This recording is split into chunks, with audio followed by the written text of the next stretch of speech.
The air hangs thick and wet, tasting of churned mud and broken ferns.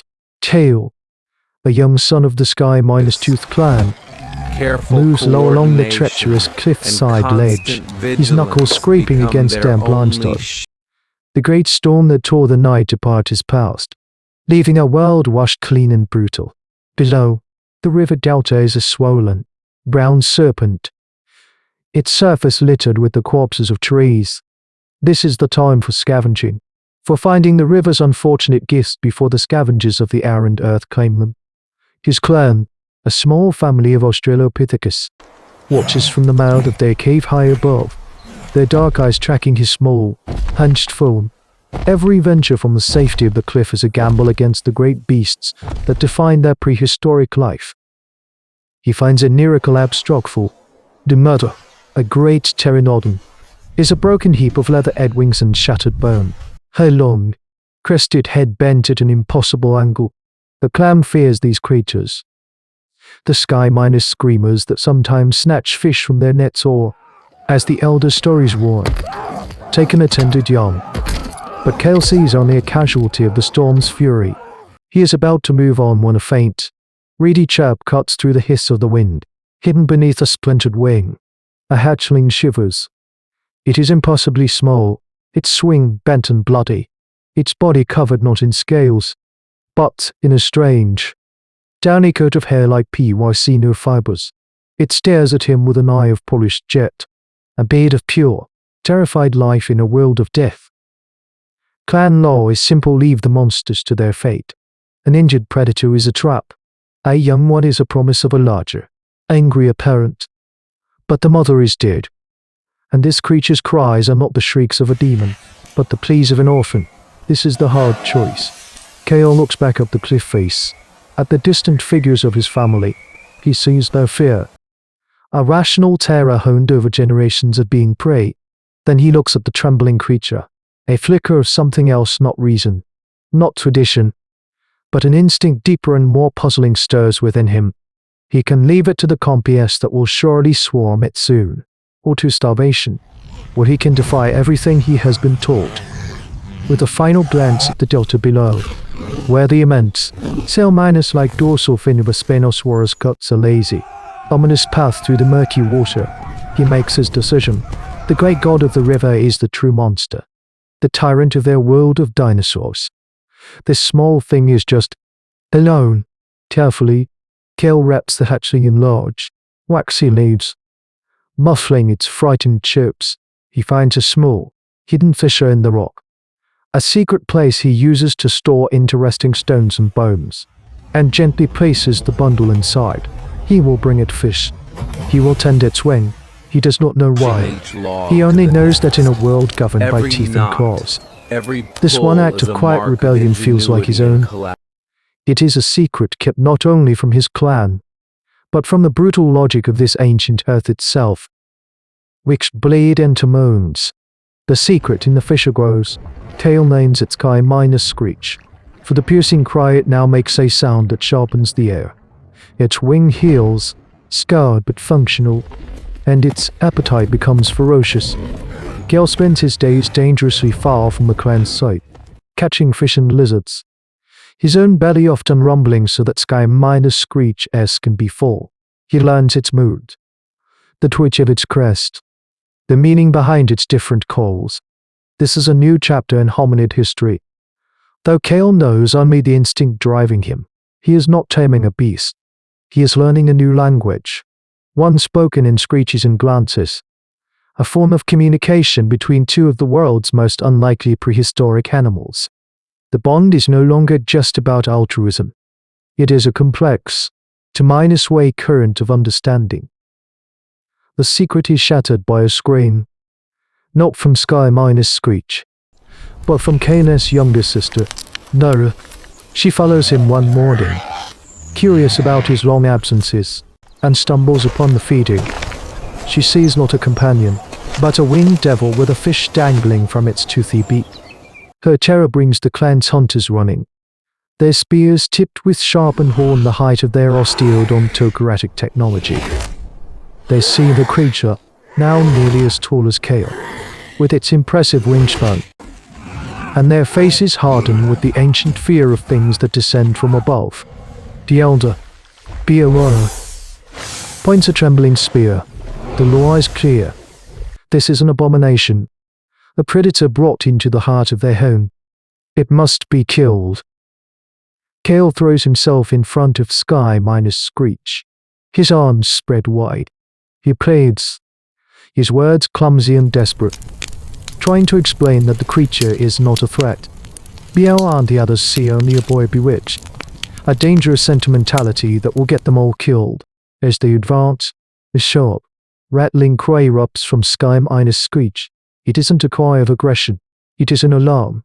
Kale knows this call.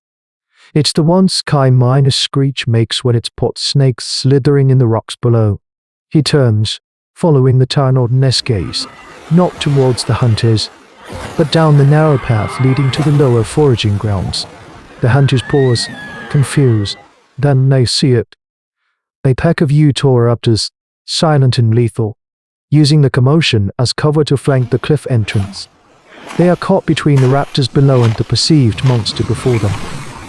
In that moment of suspended violence, the equation of their world shifts. Screech, this feared horned hog-arid, has given them a warning their own senses could never have provided. It has shown them the tactical blindness of their ground-level existence. The hunters, including a stunned Beowulf, instinctively react to the more immediate threat, their spears now turning on the approaching raptors. The skirmish is brutal and quick, the pack driven back by the clan's desperate, coordinated defense.